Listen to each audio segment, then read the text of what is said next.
So Sarah, Yeah. how many tasks are there on the technical day? So we have got 6 tasks on the technical day. And how many tasks on OSCE day? So we have got 10 stations on the OSCE day. Yeah. All right. And do you have to pass all the tasks and all the stations to pass the examination? No, it's not like that. So there are in total 7 clusters. And you have to pass each and every cluster in order to pass the examination. So what is a cluster?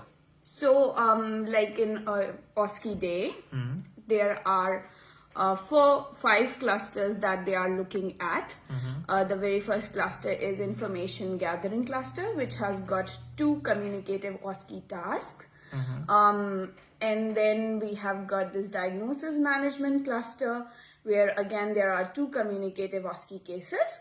The third cluster is treatment evaluation cluster, where you have got 2 communicative OSCE cases, plus the 4 skilled OSCEs. Okay. And then there is one infection control cluster, which they are assessing at different stations. Right. And then finally, they have this effective communication cluster.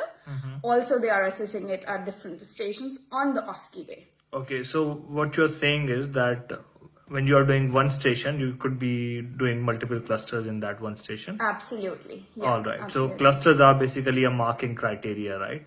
Yes. Or a rubric, right? On which on the basis of which they mark. Yeah. And you have to pass each and every cluster.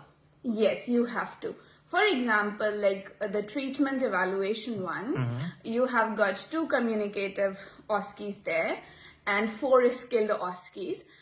It's not like that you have to, in order to clear that cluster, you have to pass all the 6 stations. Right. Okay. It's something like that if you are able to clear 4 stations or 3 stations, Right. you will clear the cluster.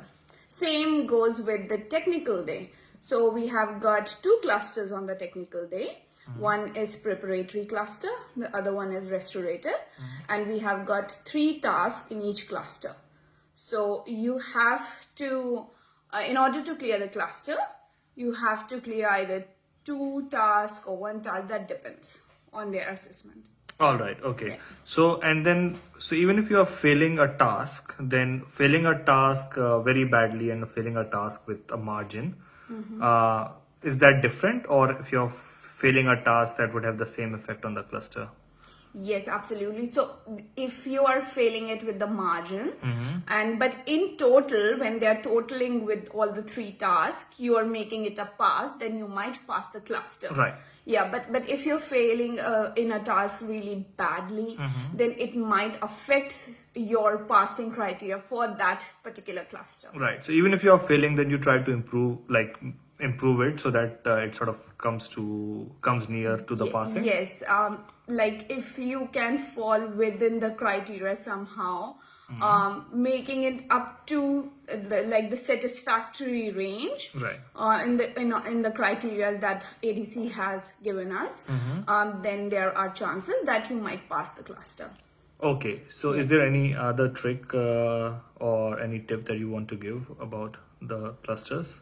Yes, so my tip is just go through all the criteria that are given by the ADC for each and every task in order to clear the cluster. All right. So as long as you are going through making sure that the criteria are met, Yeah. you would be able to pass. Yes, absolutely. Cool. Thank you so much. Thank you.